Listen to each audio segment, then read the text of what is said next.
watch that next meeting. So this evening we have Paul Taylor, who has already spoken at a number of different meetings, and he's been a teacher for 18 years in the UK, and so he spoke to Grace Academy this morning to students. He knows how to interact with them, obviously, and he's been involved in the creation evolution controversy for more than I think 25, 30 years now, from a young lad actually. And he's also worked for Answers in Genesis and ICR for a number of years as a speaker. And he's been doing speaking for full-time for 15 years. And over the last 5 years, he's been also running the Mount St. Helens Creation Center down close to Mount St. Helens. Some of you may have already taken tours there sometime. But if you haven't, Paul's the man to see about arranging a tour sometime. So that he does that, but then he's also a speaker part-time on apologetics creation issues. And Paul's going to speak this evening on a countryman from the same country, from the UK, Charles Darwin. Thank you. Let's welcome Paul.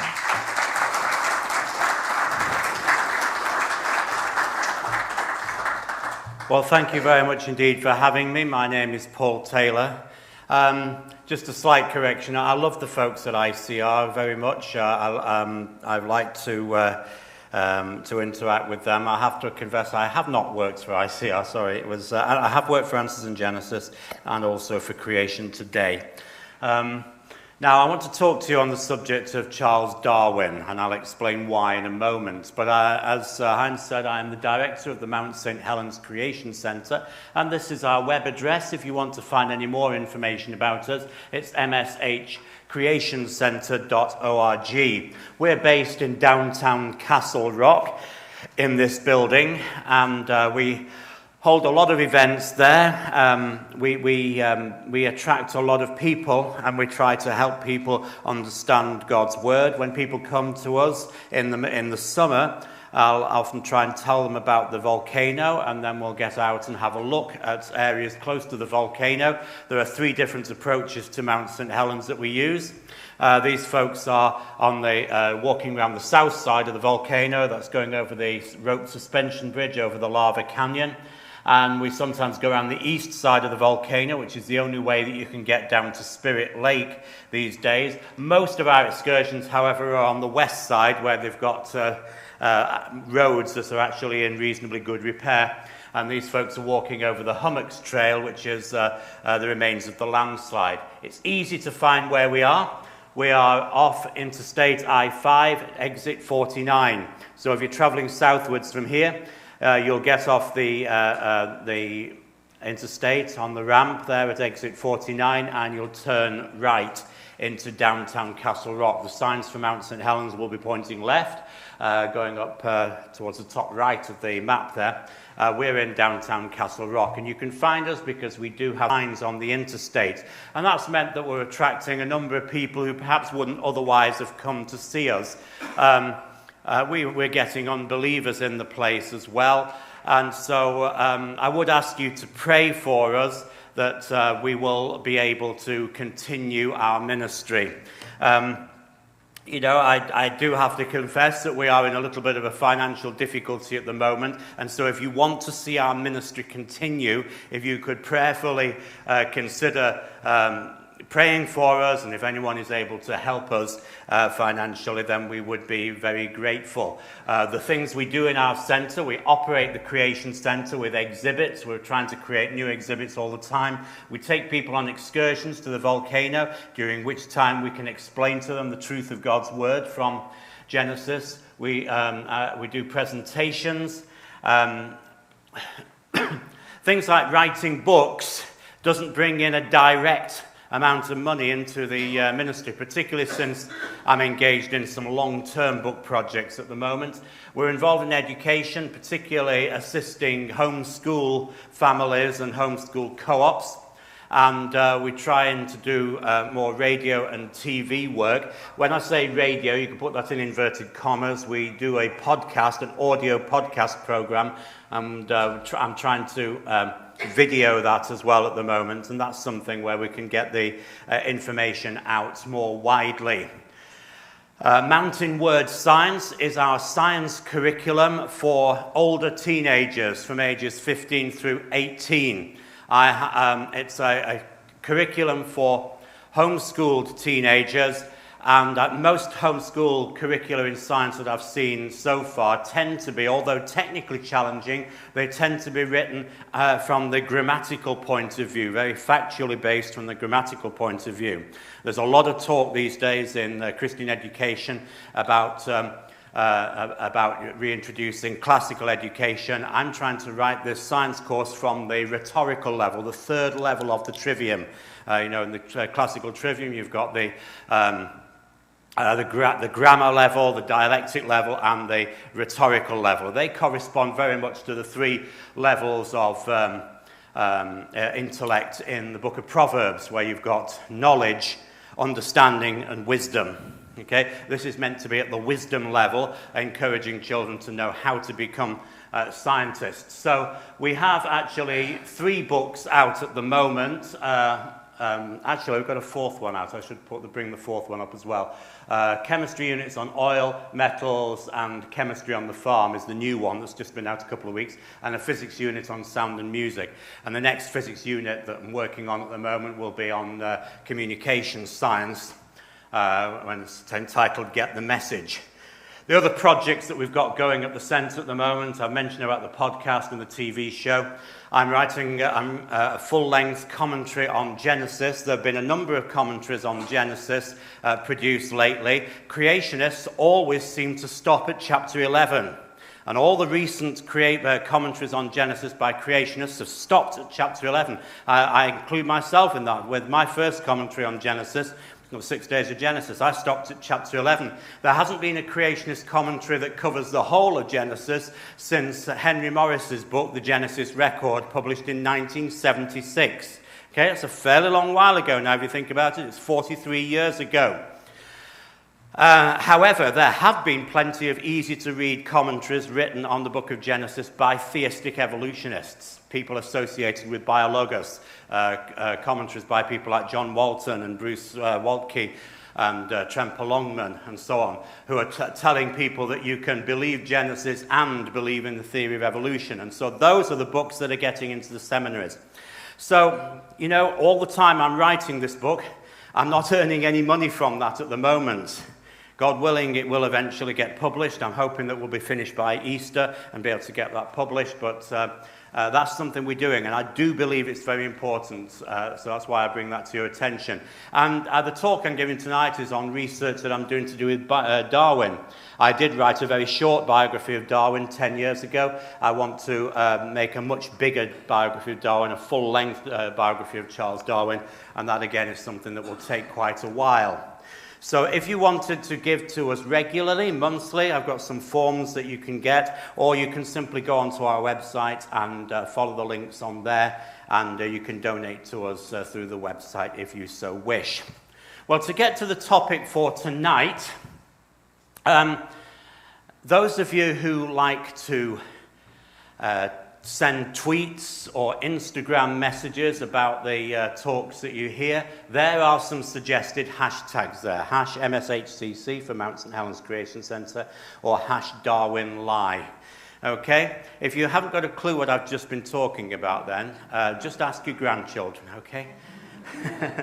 I remember just a few years ago, I was preaching in the church that I was helping to run at that time, and I noticed that my daughter and her then boyfriend they didn't seem to be paying attention. They had their phones out and they were just looking at their phones, and I was getting very cross. I carried on preaching, but afterwards I took them on one side and said, this is very rude. You should have been paying attention. And rather than apologise for that, my now son-in-law, because they're married now, he was just her boyfriend then, but he came out with some very pertinent questions, and I could see then that on his phone he'd got a couple of Bible dictionaries up and various other things. He was being a Berean.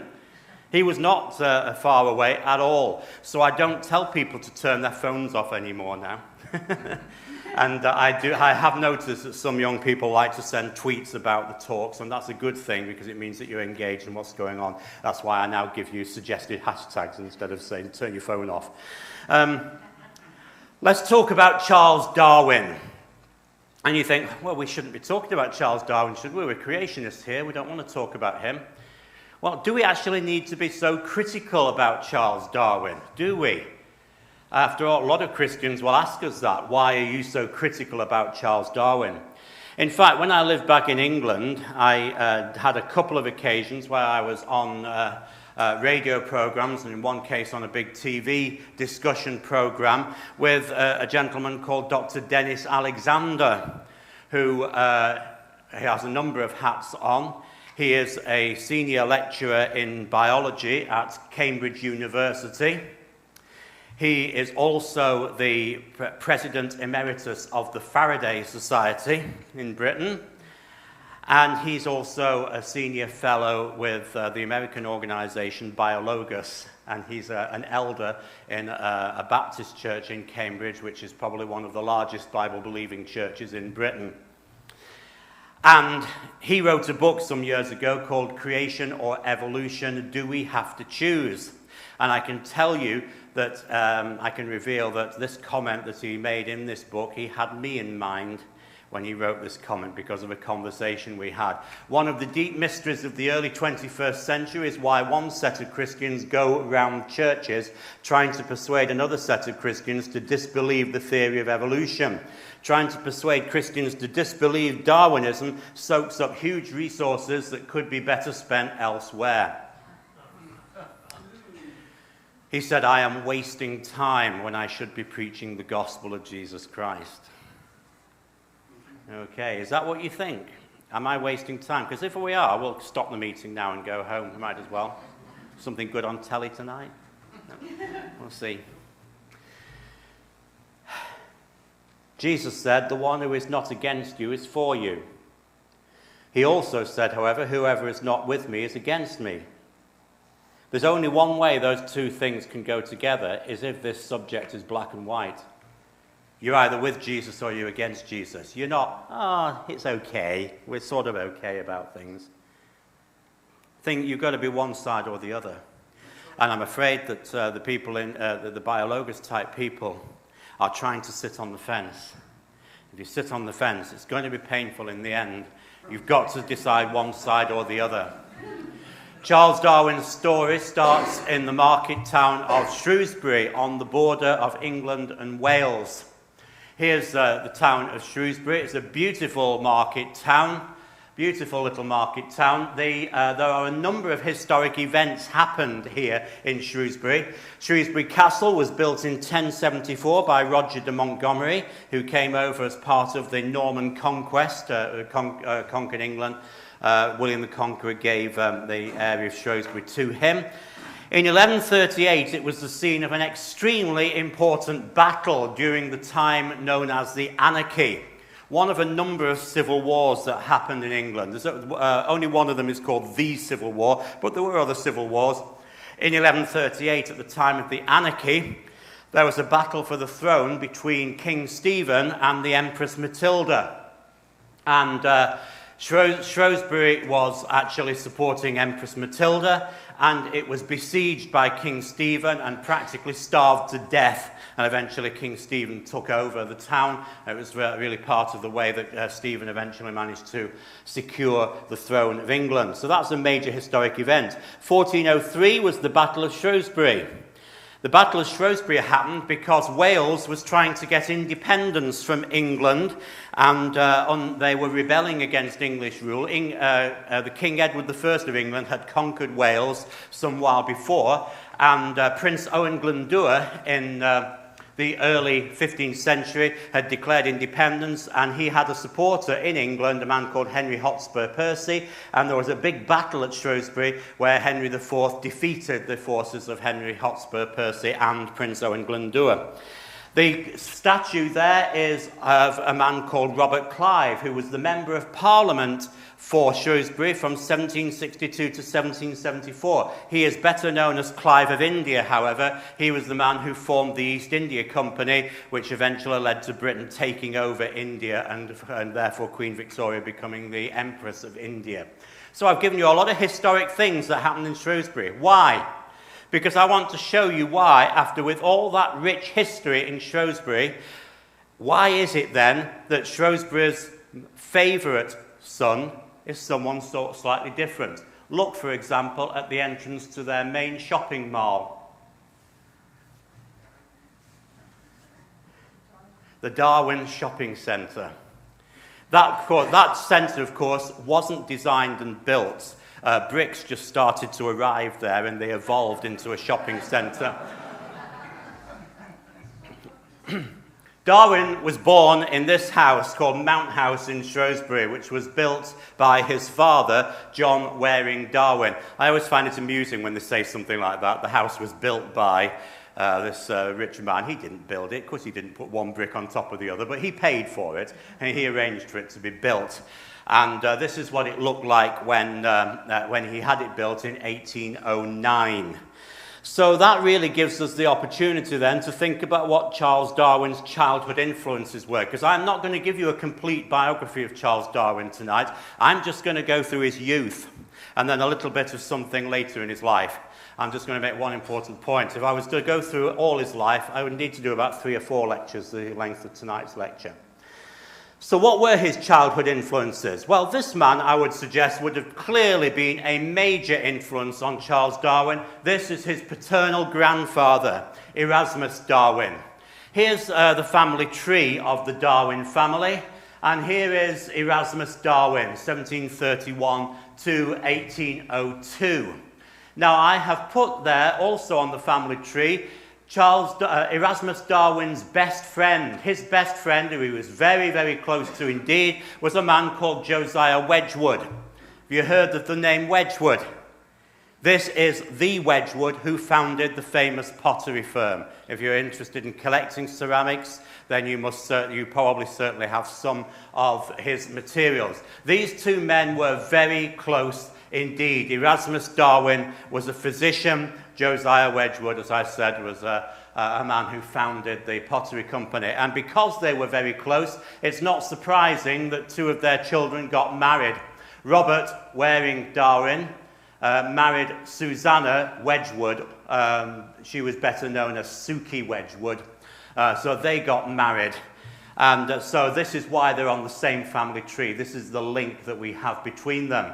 And of course, one of their children, their second youngest child, in fact, was Charles Robert Darwin, the man who we're talking about tonight. So there's the clear link. And both of Charles Darwin's grandparents, both Josiah Wedgwood and Erasmus Darwin, are going to be very important in our story. In fact, Charles Robert Darwin was very close to his uncle Josiah Wedgwood II, who was obviously the elder brother of Suki Wedgwood. They were very close. For example, when Charles Darwin, later in life, wanted to travel on the Beagle, to go on the voyage on the Beagle, his father said, no, you can't go. He refused to let him go. And Darwin went to speak to his uncle Josiah, and it was Uncle Josiah who went to Robert Waring Darwin and persuaded him to let his son go on the Beagle, and the rest, of course, is history. Charles Darwin, interestingly enough, married Emma Wedgwood, the daughter of Josiah II and Bessie Allen. That means he married his cousin. And that is something that caused Darwin certain problems later in life. And he didn't know why it caused problems, but he suspected it was because of close marriage. But it does tell you that Charles Darwin did not understand Mendelian genetics. That was something that came later, you see. Gregor Mendel hadn't had his work published at that time. But nevertheless, there is a clear problem there in Charles having married his cousin. Now, he was not the only person who intermarried in this family. His older sister Caroline married Josiah Wedgwood III. So there's another cousin marriage there. It was becoming common. Other relatives who are important, a slightly more distant relative there, Francis Galton. Francis Galton was very interested in Darwin's later theories. After Darwin had developed the theory of evolution, Francis Galton started applying this to human society, what you might call social evolution. And in fact, Galton invented what he called a science, the science known as eugenics. The idea that inferior human beings should be put to death for the good of the race so that the race could evolve. You can guess who picked up on that idea a bit later. A man whose initials were A.H. from Germany picked up on that idea a little bit later. But also his Galton's ideas, I have to tell you, were extremely popular in the United States. Extremely popular in the United States for a while. Another relative, much more distant, was William Darwin Fox. He was more distantly related through a cousin of Erasmus Darwin. He will come into when I start doing some later lectures on later life, so I'm not going to mention anything more about him.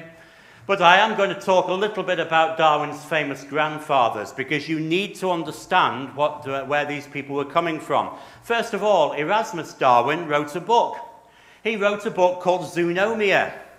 And the book called Zoonomia explains Erasmus Darwin's ideas of evolution. You see, Charles Darwin didn't invent the theory of evolution. His grandfather had already written a book about evolution called Zoonomia. Isn't that interesting?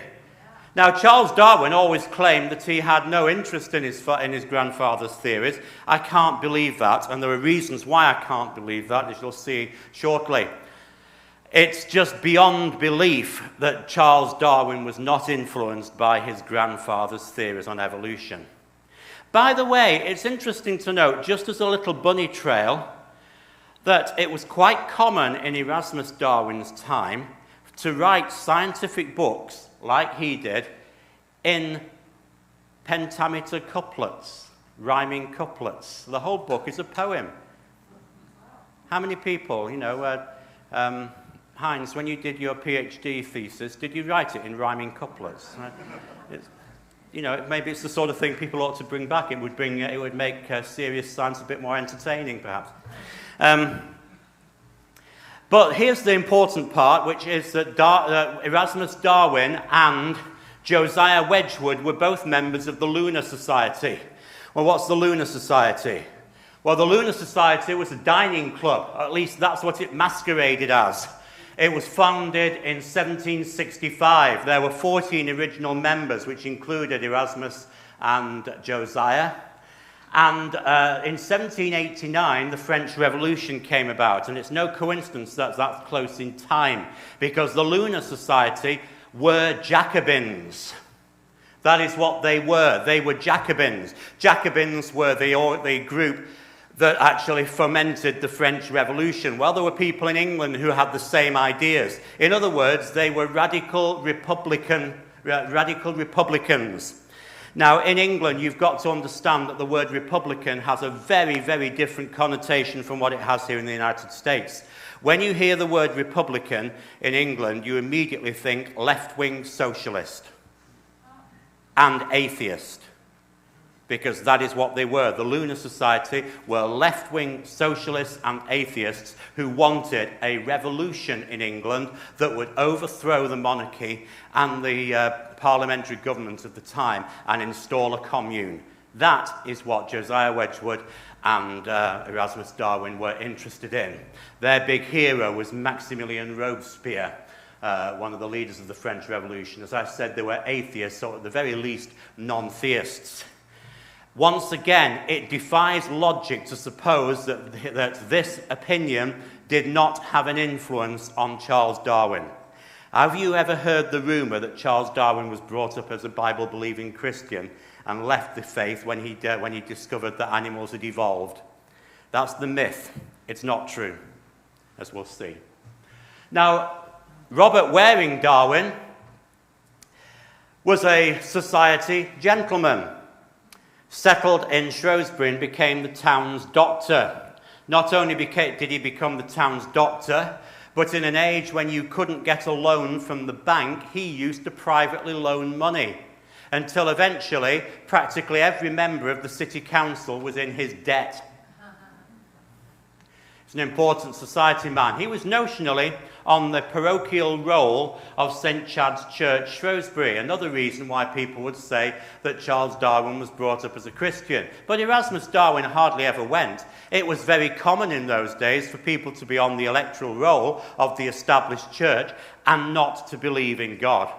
Because John Waring Darwin did not believe in God. Like his grandfather, he was an atheist. And his letters to his son, Charles, demonstrate that that is the case. He also wrote letters to Charles's older brother, Erasmus Jr., and those letters show that he was an atheist.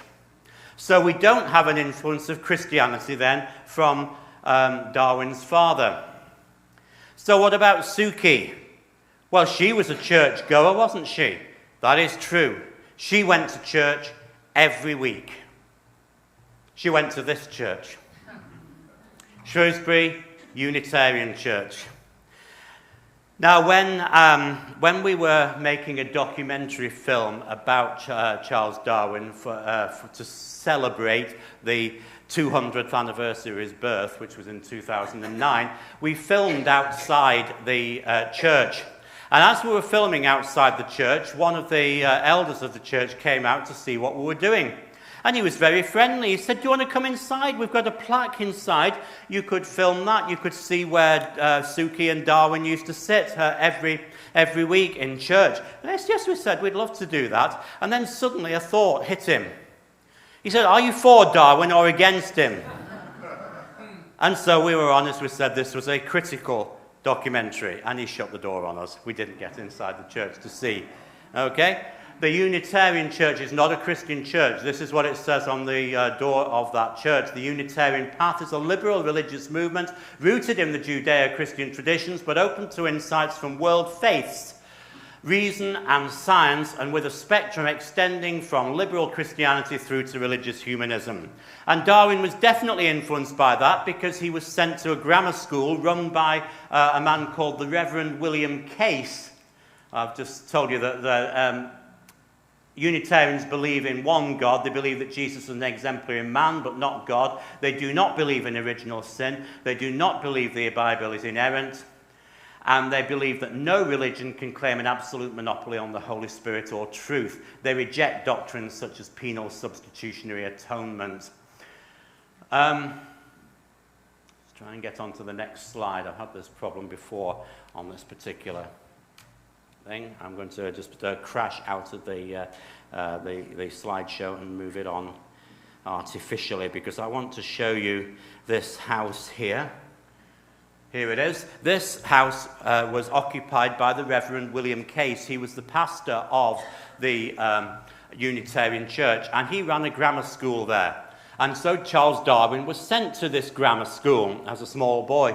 And again, it defies logic to think he was not influenced by the Unitarianism of his mother and the Unitarianism of the pastor. Not everything the pastor did was bad, by the way. He used to like to take the children out to this place to do natural history. In those days, this nice garden park in Shrewsbury wasn't so pretty then. It was a quarry. But in many ways, it was probably more interesting because it was well overgrown and they used to search for wildlife in that area. And that's where Darwin got his interest in wildlife. But eventually, before Darwin was aged 12, his mother unfortunately died and his father sent him to Shrewsbury Grammar School, which now it's the building is Shrewsbury Library. And there's an interesting statue of him. The reason why I think this statue is interesting is because it doesn't show him as a young man. It doesn't show him as a student. It shows him as an old man from as he would have been when he was living in Down House in Kent at the end of his life. So why haven't they got a statue of him as a young man? Because by everyone's admission, Charles Darwin was a very poor student. His father used to get extremely angry with him, on one occasion exploding at him and saying, "You seem to care for nothing but shooting, dogs, rat catching, and you will be a disgrace to yourself and all your family." That was Robert Waring Darwin's idea of his son. In Charles Darwin's autobiography, which is, by the way, very short and misses out a great deal of his own life, but he wrote down one comment which is very telling when he said, "All my recollections seem to be connected most with self." Very interesting, and we can see why in a little while why that's the case. He also said in his autobiography, "I may here also confess that as a little boy I was much given to inventing deliberate falsehoods, and this was always done for the sake of causing excitement." He liked to create falsehoods. Well, that's interesting. Now, many biographies that there have been of Charles Darwin up to recently have been what you might call hagiographies. In other words, they treat him as a saint. If you've ever tried to plough through the well-known biography from the 1990s, written by Janet Browne, which is a 2-volume massive book, she really is almost nauseatingly sycophantic about Darwin. And it's very much a hagiography. But just 2 years ago, a very interesting other biography came out by a man called A.N. Wilson. And A.N. Wilson actually wrote a critical biography of Charles Darwin.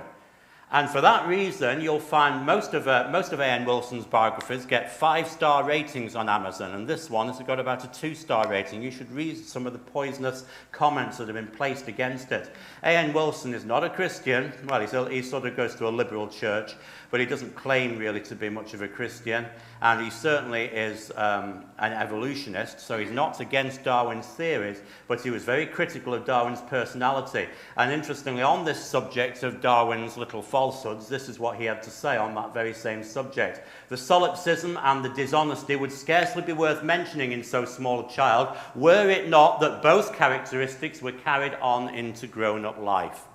And I'm convinced that that is the case. So we've had a look at his childhood influences there. We've looked at the influences from his grandparents and from his father, and the influence also from his mother. And we've seen all those things there. His father's atheism, his mother's Unitarianism, the school that he didn't enjoy, except he did enjoy natural history lessons, but he was very negative in general about education, and he had got an idea of evolution from his grandfather. Well, now let's look at him as a young man before he got onto the voyage of the Beagle. Well, he was sent at the age of 16 to Edinburgh University. He was a complete mess as a high school student, so he was taken out of there early, and John Waring Darwin sent him to Edinburgh University, where his elder brother, Erasmus Jr., was already studying medicine. He wanted Charles also to study medicine and to become a physician like he was. Now, I must admit, I don't really blame Charles Darwin for this next bit. He hated his lessons, his medicine lessons. The thing he hated most was the anatomy lessons, cutting up dead bodies. He hated that, and therefore he used to skip most of his medicine lessons, and instead he went to lectures that had nothing to do with medicine, in particular to do with geology. He was interested in going to lectures to do with geology. This man on the picture is not Darwin. This is James Hutton, the father of modern geology. He is the man who invented the concept of millions of years. And so Darwin used to like to go to lectures that talked about his ideas. He died in 1797, so it was a little bit before Darwin was even born. But Hutton, for example, looked at these rocks outside Edinburgh called Salisbury Crags. There's a close-up look. And he maintained that these rocks actually illustrate millions of years, because he said these rocks must have been laid down first over millions of years, eroded to that line there, over a period of millions of years, and then those layers put on top. Actually, it shows nothing of the sort, because the unconformity between the sections there is smooth, and you only get smooth erosion if it happens very fast indeed. So actually, this is not in the least bit, Hutton was not in the least bit right. This is illustrative of very fast erosion and fast deposition that could only have happened in a worldwide flood. And you get the same effect at Sicker Point, about 8 miles east of Edinburgh. Now, Hutton's ideas were taken up by this man called Charles Lyell. Charles Lyell was later to become a good friend of Charles Darwin and a mentor to Charles Darwin. And he wrote the Principles of Geography, 3 volumes of the Principles of Geography, which are also important in the story of Charles Darwin. Well, Darwin dropped out of Edinburgh University after 1 year. He went back home and he spent a lot of time, about 6 months, doing nothing at all. He went on vacations to Aberystwyth on the west coast of Wales to have a look at fossils and to try and discover new types of beetles that he was particularly interested in. And it's very clear that he was interested in natural history. So his father said to him, you can't just hang around doing nothing, you're going to have to do some studying. His father sent him to the University of Cambridge. Now, the University of Cambridge was a very interesting place at that time. It's very different today. It's a very normal university, like any other high-ranking university. But in the time of Darwin, it had just one purpose, and that is to educate men to enter the Church of England ministry. Now, why would Darwin's father have sent him to learn to become a Church of England minister when we know already for a fact that John Waring Darwin was an atheist and that had already rubbed off on his son Charles? The answer is it was pretty common in those days for Church of England ministers not to believe in God. He was hoping that he would get a nice, quiet, countryside, rural parish where there wasn't a lot of work to do, and so in his spare time he could get on with studying natural history. Just like, for instance, another clergyman of the time called Charles Dodgson didn't do much parish work either, but spent most of his time writing books under the pen name Lewis Carroll, called Alice in Wonderland. Okay, that was a common thing to happen then. Darwin's only degree, therefore, is not in science, not in biology. The only degree he ever got is in theology. He learnt about ideas from this man, William Paley, who had written a book called Natural Theology, in which he proposed that you could work out the character of God simply from things around you. Darwin was actually quite interested in this for a little while, but when he got on the Beagle, he decided he didn't believe it. And it's an idea that I think has a lot of problems. It's the idea that in the first chapter of Paley's book, he describes going for a walk, and he says, if you go for a walk and you see a stone on the pathway, you're not going to think about where that stone came from. But suppose you go for a walk and see a watch there. Then you look at it and you think it's been designed. So he says, if there's a watch there, it's been designed, there must be a watchmaker, an intelligence that made it.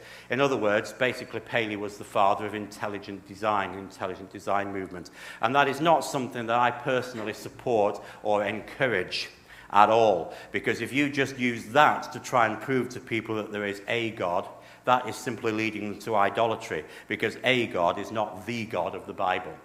You're only believing in a probable God who might exist or might not based on that evidence.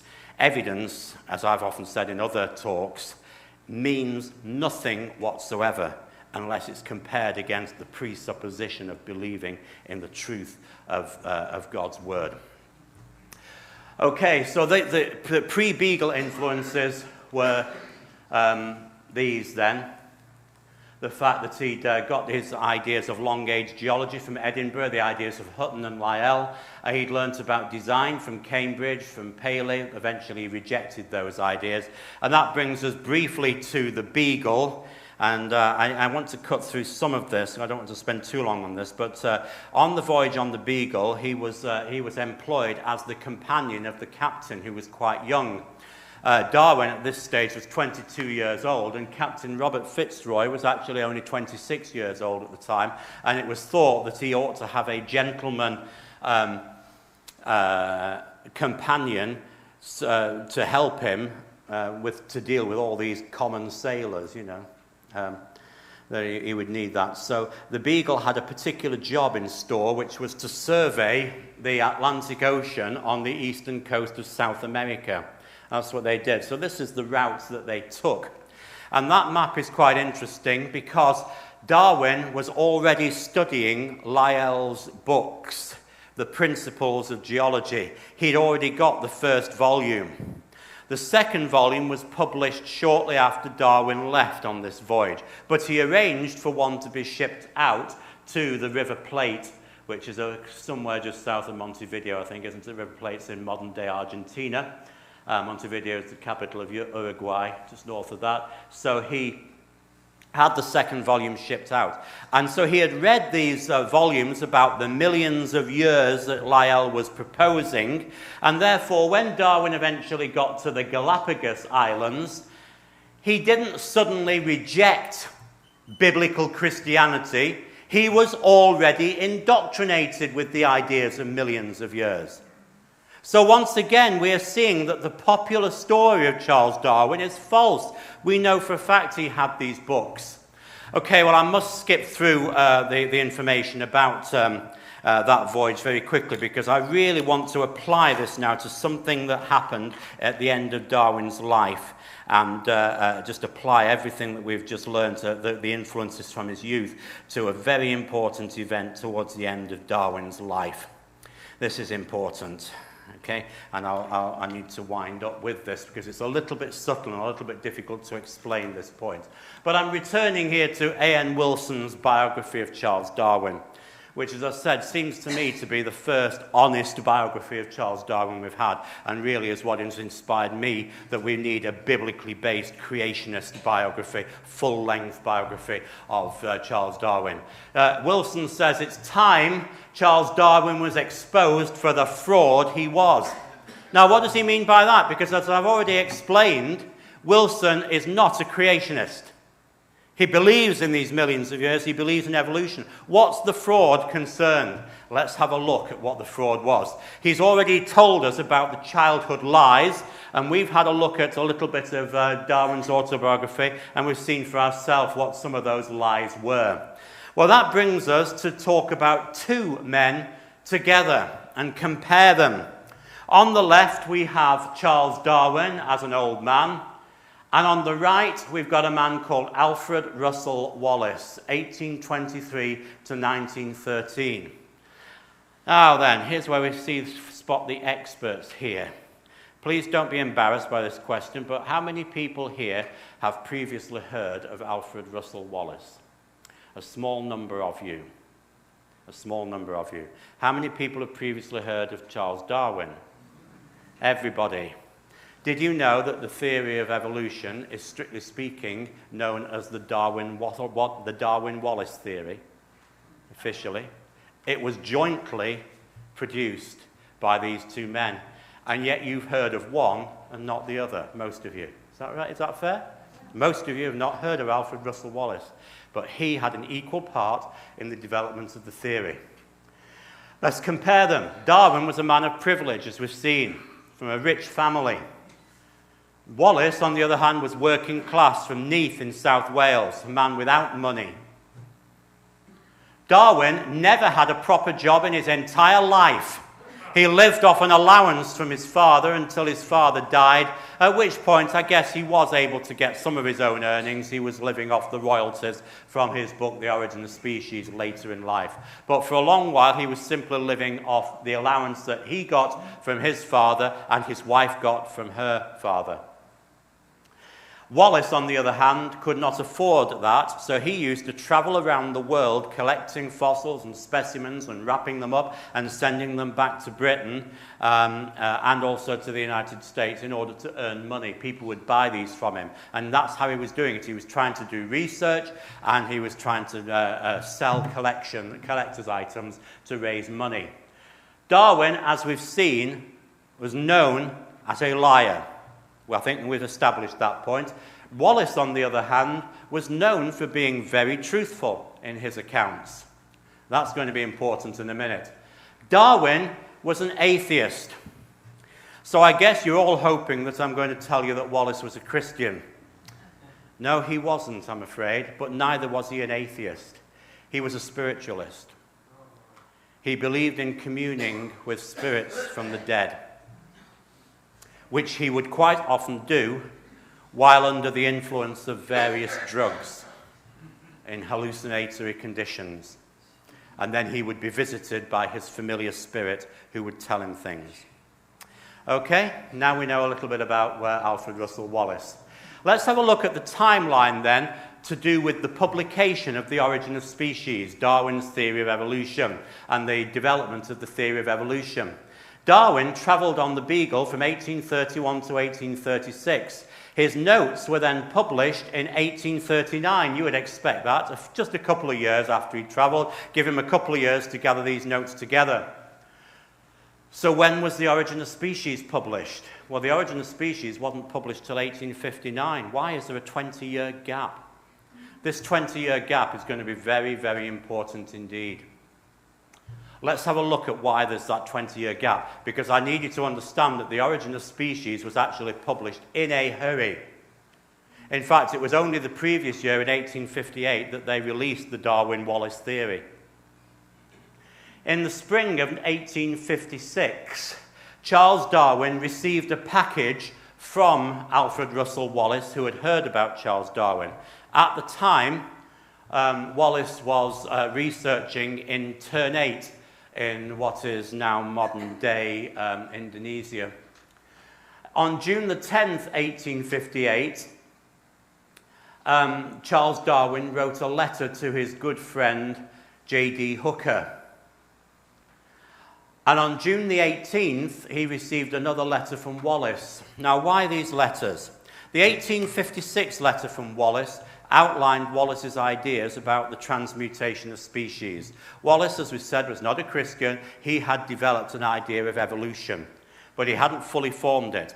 Darwin dismissed it. He didn't bother reading it very closely, even though his friends had told him to.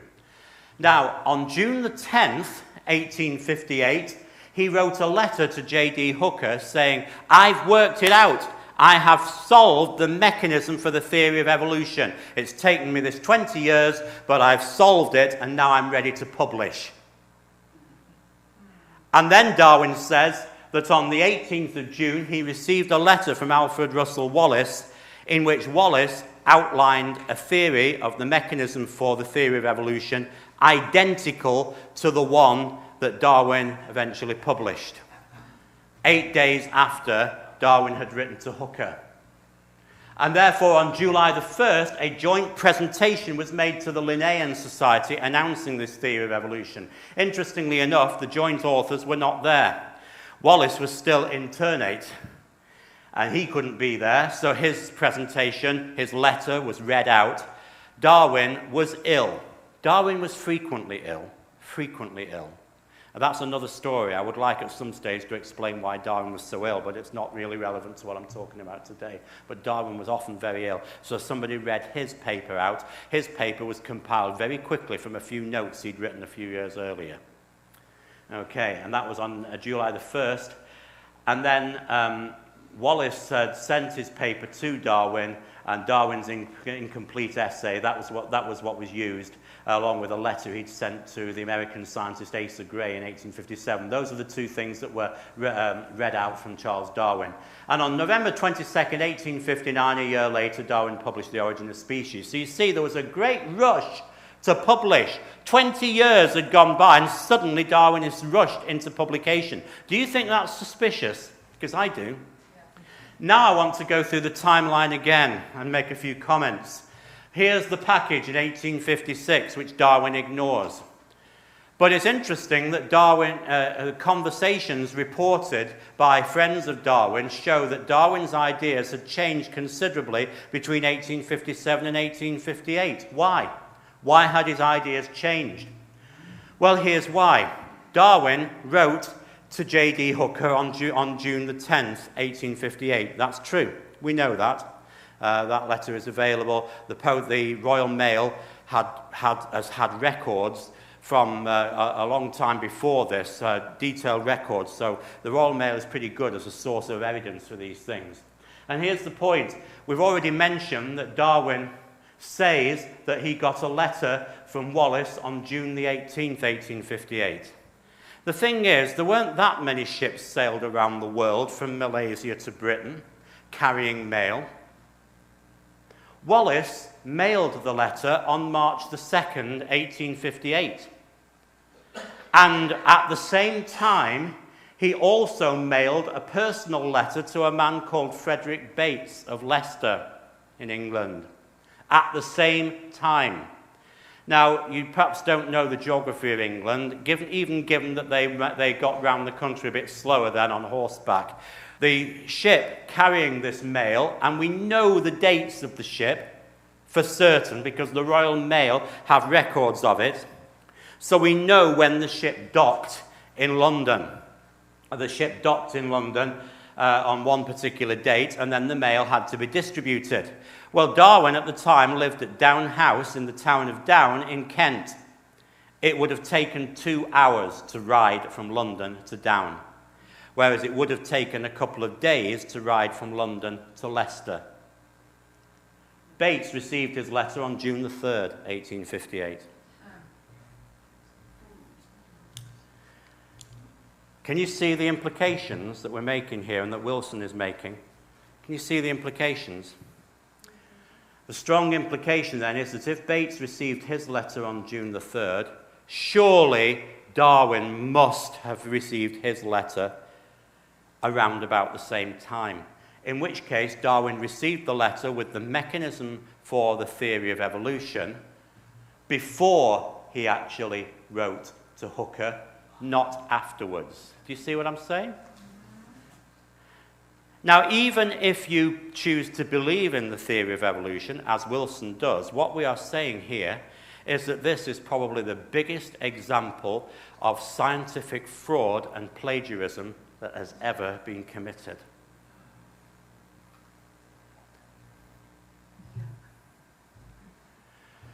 Well, as we've said, Wallace was a working-class man who lived by collecting things. We already said that he was a truthful man, and it's interesting that he was a pretty humble man because all his days he never questioned that Darwin had found out their mechanism at the same time as him. He always accepted the joint authorship. I don't suppose he realized that 150 years later people would have forgotten his name because of his generosity. But I also do need to have a look at the bad side of Wallace, because, as I said, he was used to having trances. And in February 1858, shortly before he sent that letter, he was ill with a fever, and he used drugs to put himself into a delirious trance. And it was in that trance that he claims his familiar spirit gave him the theory of evolution. Do you see what I'm telling you? I'm telling you that it seems to me that the theory of evolution came from a familiar spirit to a working-class man in Malaysia. But Wallace, he's unknown today. He wouldn't have had the punch to publish that and make it well-known worldwide. So I'm arguing that the theory of evolution is of satanic origin, and that Satan knew he couldn't get it through with an atheist. He had to get it through with a spiritualist, but then he had to use an atheist who was also a very prominent member of London society so that it would be widespread and well published and disseminated very easily to the establishment. And so that's what I'm concluding from this short talk going through some of Darwin's early days. I'm saying evolution is demonic. The evolution mechanism came to a man by a familiar spirit, but evolution needed to be introduced by a society man. And that's why it had to be transferred from the spiritualist Wallace to the atheist society man, Charles Darwin. It needed a society man who was also well-versed in lies and quite happy to use lies to further his own end. And that I'm submitting to you then is part of the important part of the biography of Darwin. There's so much more to say about the life of Darwin, and it's worth collecting these things together. And that's why, part of the reason why I'm hoping to bring this to people's attention in a big biography on the subject. But for the moment, thank you for listening.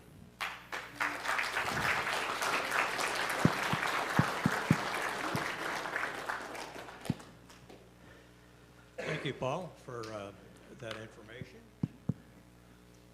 And we're going to take some questions. We have some time for Q&A. So if you have a question, raise your hand, And I want to remind you also the way we support this ministry is through a free will offering. So if you'd like to participate in that, the men will be by in a few minutes. But so if you have a question, raise your hand. Yeah.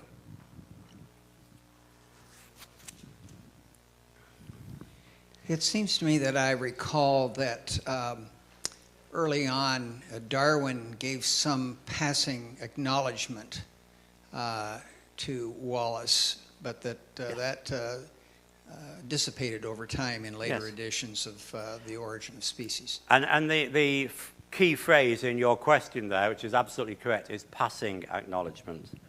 Clearly, the initial presentation was a joint presentation, at which neither of them were there, so you can say they were on equal footing then. It was jointly presented as an equal theory, the Darwin-Wallace theory of evolution. So yes, there was acknowledgement of Wallace then. There's no mention of Wallace in the first edition of The Origin of Species, but there's a lot of other people who are not mentioned in The Origin of Species either. You'll find that there's a lot of other well-known scientists who Darwin quotes in inverted commas. Well, he doesn't quote in inverted commas, that's the point. He doesn't put references in. In the second edition, he put a few references in. In the third edition, more references. And then, of course, he started changing his views on certain things, so that by the sixth edition, things had changed very much indeed. There's an interesting book that's worth getting hold of by Thomas Heinsky called Secrets of the Sixth Edition, which compares the sixth edition with the first edition. It's very notable that in the first edition, Darwin did not make these references, did not acknowledge other people, including Wallace. But as I said, he was not the only one who he did not acknowledge. There are many others he refused to give any... You know, it's almost like, you know, the fact that Eric Clapton played on a couple of Beatles songs and you don't know that because it wasn't mentioned. And it's the same thing. He used these people and he didn't acknowledge them. Other questions people have? Yeah.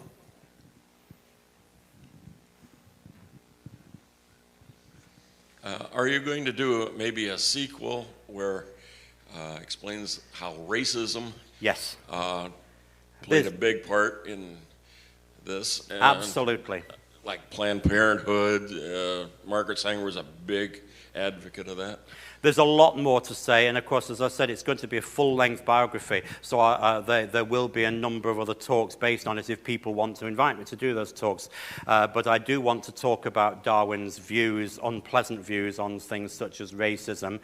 For example, we've got quotes about what he thought about the Fuegian people in southern Chile and Argentina. They've reported comments on those, and you can't say it was just the idea of the times, because you then compare what he said about them with what Columbus said about the same people group. So you've got these sort of issues. That's an important one. I think another important thing to talk about with Darwin is the legacy of Charles Darwin. The number of people, as you said, Margaret Sanger, very interested indeed in Darwin's ideas, and of course in Galton's ideas. And Galton's ideas of eugenics didn't just apply. Remember, he was a close friend and cousin of Charles Darwin. Darwin knew and supported his ideas. Okay? So when he's talking about getting rid of people of less value, he was originally talking about people with disabilities, which is bad enough, but he also eventually started to portray that onto certain ethnic people groups who he thought were less important and less highly evolved. So it's those sort of things. So you're right, there's a lot of racism that can be explained by Darwinism. Yeah, good point. Thank you. Just to add to that, there's his original book, there was a subtitle on the origin of species, which says the survival of the favored races. People did forget that. Yeah. When is the book going to be available? I don't know. It's going to be a while because I've got to finish my commentary on Genesis first, which I'm hoping to finish by Easter, and then I'll go on that. But, you know, I do have a lot of other things that are going on, and, you know, I've got to hark back to what I said before. Probably one of the best ways you can get that book done is to help us support our ministry so that I'm freed up to be able to get on with writing more and more, which is what I really want to do. I want this book to be available as soon as possible, but I can't give you a timescale. So had you seen a similar discussion in the book The Long War Against God by Morris? Oh, yes. And that's such an important book. It's such an important book, The Long War Against God by Henry Morris. Everyone really ought to read that because it just explains how the theory of evolution wasn't developed by Charles Darwin, but it wasn't even developed really originally by Erasmus Darwin, nor was it developed by Philippe Lamarck. It was developed by Satan when he said, I will become like the Most High. That's where the theory of evolution comes from, and that ties into my remarks at the end of my talk just then. And of course, Henry Morris says that. I should have said that. Henry Morris goes into detail about that aspect of evolution. Yeah. Another question people have? Yeah.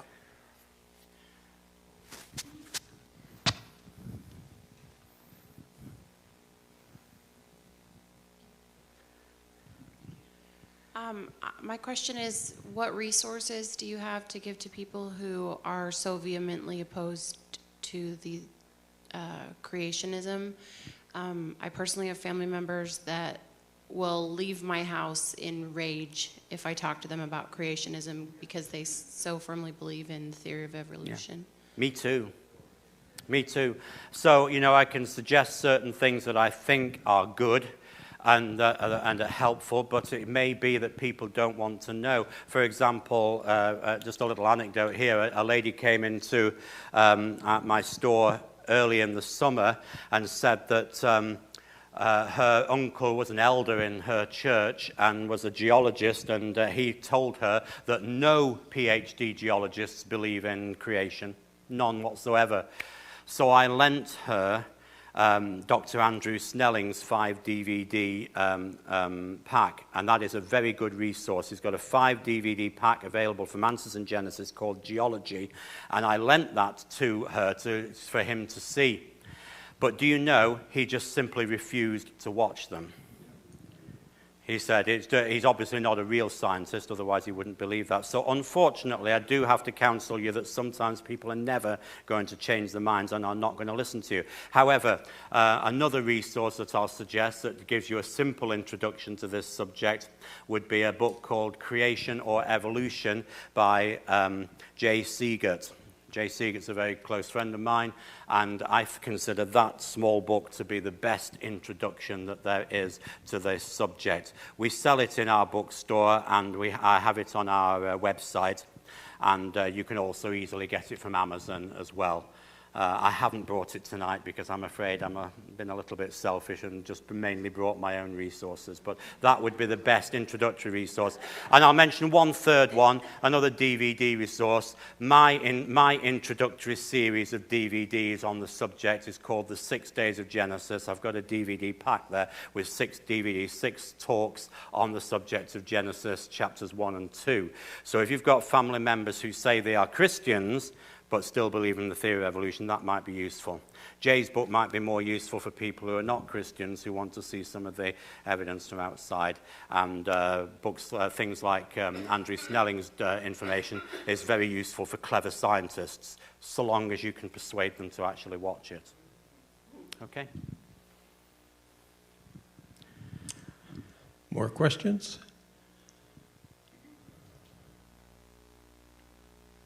If not, we'll close the question here, and you can always talk to him at his book table. He does have a lot of resources out there, books and DVDs, and some of the questions that you asked, we have a lot of little booklets too, which answer specific questions about evolution and creation. So take a look at that afterwards.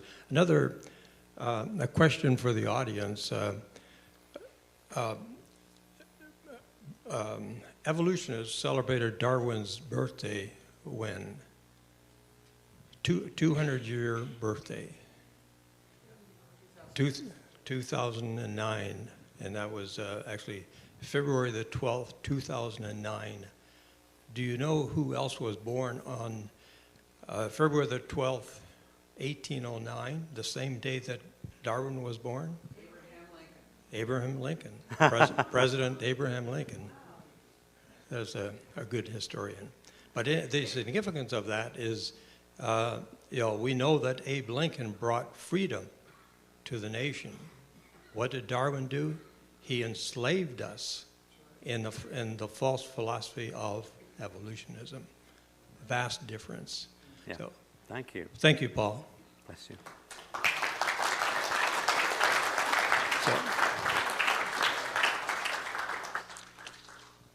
Okay, so let me bring up the last slide here just to remind you of what we have happening next month. And so we don't have a speaker, but we have 7 scientists speaking on this topic of DNA and what that means. DNA contains information. Information does not come by random chance. Information requires an intelligent agent to produce that information. We know that from books that are written. We know that from computers. Computer programs don't happen by chance. There's an intelligent mind that wrote the program. And the same thing can be said by DNA, which even Bill Gates recognizes as much, much more complex than a computer operating system. And we know the computer operating system that you all use didn't happen by chance. This is much more complicated, and I think you'll appreciate that when we show that DVD. It's an hour long, and we'll take a look at that. And we're going to have extra copies of that, so if people want to acquire one afterwards, you can do that. So I want to remind you on the back table, there's flyers on upcoming meetings. And I want to remind you specifically about the men's breakfast. If you're interested in that, that's at First Baptist Church at 7 in the morning for the men. And there's a sign-up sheet on the back table if you want to let us know if you're coming and you're not already signed up, so we know how many are coming. And then tomorrow night, we have youth night again at First Baptist Church, and invite youth that if you can't come yourself, perhaps you have some children that would benefit from coming to that youth night, and that's a good time of getting a short message by a creationist, and then having the opportunity to ask questions that you haven't gotten answers to before. Okay, and then on the back table also, I remind you, if you have an interest in getting involved in this ministry in some active way, take a look at that sheet. This sheet is also on the website. Just go to the website, apologeticsorb.org. Just click on Get Involved, and you'll see the same sheet on that page as well. Okay, so that's wrapping up here. And again, there's a lot of resources out there you want to take advantage of. And there's also refreshments on there that you can enjoy. So let me just close in a word of prayer, and we'll be dismissed. Father, we come to you just to thank you again for Paul's ministry. Thank you for what he has shared with us and making us more aware of what we're fighting. This is a battle between creation and evolution. This is a battle between 2 different worldviews, that of naturalism and supernaturalism. And we just thank you for that extra information that you have given us through Paul. We just ask you to bless his ministry, Lord, amongst us for this coming weekend. In Jesus' name we pray. Amen.